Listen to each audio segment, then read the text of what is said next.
about applications of concave or convex mirrors, where we can use the concave and convex mirrors.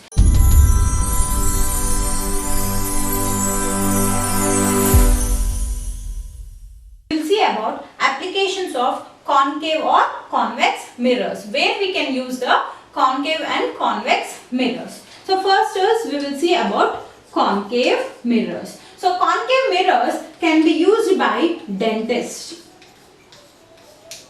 So dentist, what is the work of a dentist?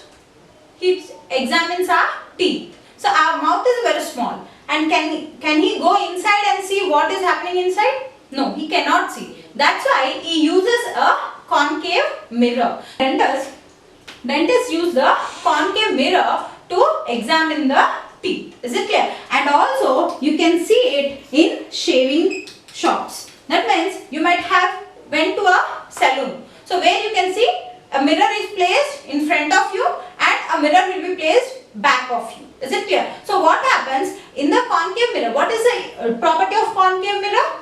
The image will be enlarged. That means it will be enlarging the image. Is it clear? So what happens when you sit in front of a mirror, you will observe that you will become a bigger in size. Is it clear? This concave mirror will be used in telescopes. So this concave mirrors can also be used in telescopes, and also this can be used as headlights. So if you consider a bike or a car headlight, did you ever observe your cars or bikes headlights? So what the shape of the headlight will be? It will be curved in nature. Is it clear? So that headlights are nothing but a concave mirror.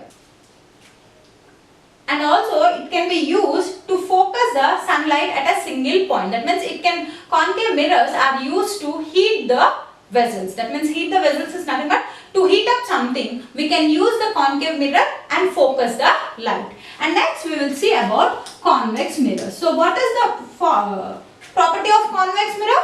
Convex mirror forms a virtual image. Is it clear? So in convex mirrors, best example is rear view mirrors. That means for a bike or for a car, you can see side mirrors. Is it clear? So those are nothing but called as rear view mirrors. So what happens in that mirrors? You can see the object which is far away, but you can see that the object is very near to you. Convex mirrors. So what happens when convex mirrors are used? The image will be very near and it will be erect in shape. Is it clear? And convex mirrors can also be used in street light reflectors.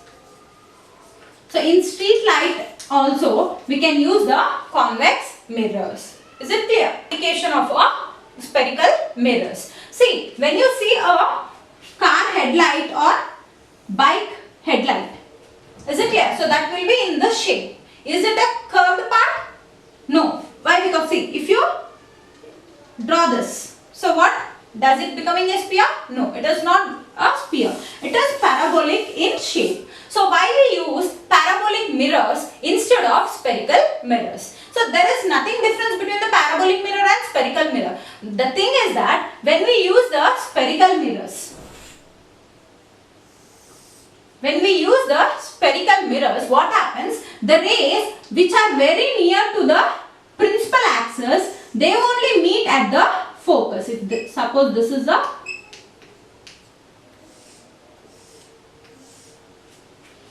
if you consider a spherical mirror, that is concave or convex mirror in headlights, is it clear? So what happens? The ray which are very near to the principal axis will only focus at the focus. That means they will meet at the focus. But the large rays, that means the rays which are far away, they cannot meet at the surface. Due to this, what happens? The image will not be clear. That means the focus, the light rays which are focused at one point will not be clear. So instead of, for rectifying this problem, we are using a parabolic mirror. So in parabolic mirror, what happens? All the rays which are very far also, they all will meet at a focus. See. Is it clear? So that's why, that is, instead of using spherical mirrors, we use parabolic mirrors.